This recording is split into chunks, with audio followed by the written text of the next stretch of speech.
Alright, today I'm going to be showing you how to change the oil in a 2005 Dodge Dakota. So let's start here by removing the engine oil cap. You can see this one takes 5W30. Now, be forewarned, this video is not for people who know how to change your oil. This is for a newbie, a novice. There are no secret tips or anything in this video.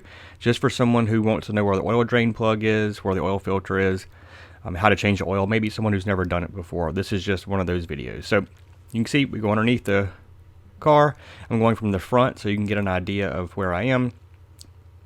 And here you can see the oil pan a little bit.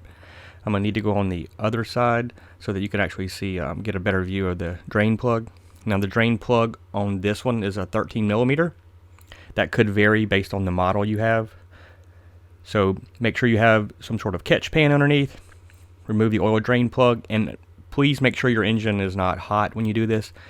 Otherwise the oil coming out of here will be very hot.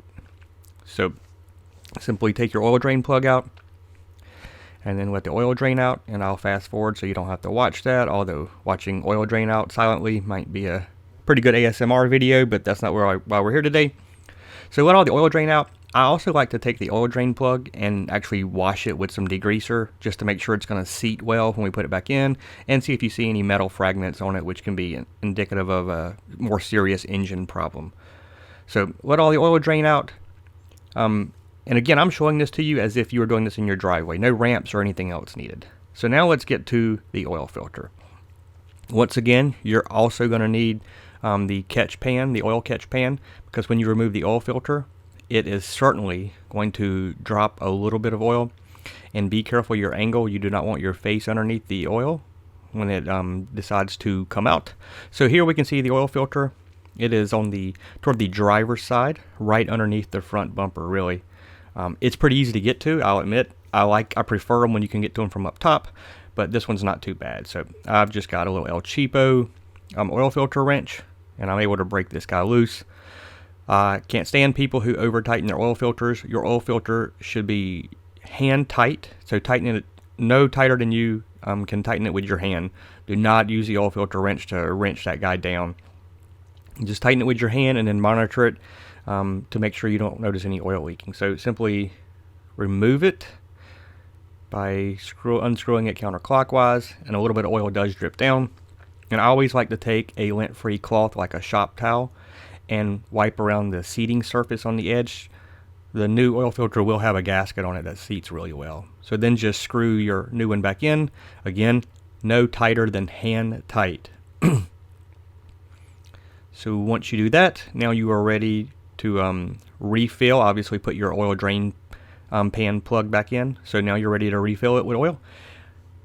When it comes to torquing your oil drain plug, please take a look. If either most people just use their common sense and torque it as much as they feel and don't over tighten it, but the correct way is to torque it to the specs for your vehicle, which are easily found. Simply Google your vehicle and drain plug torque.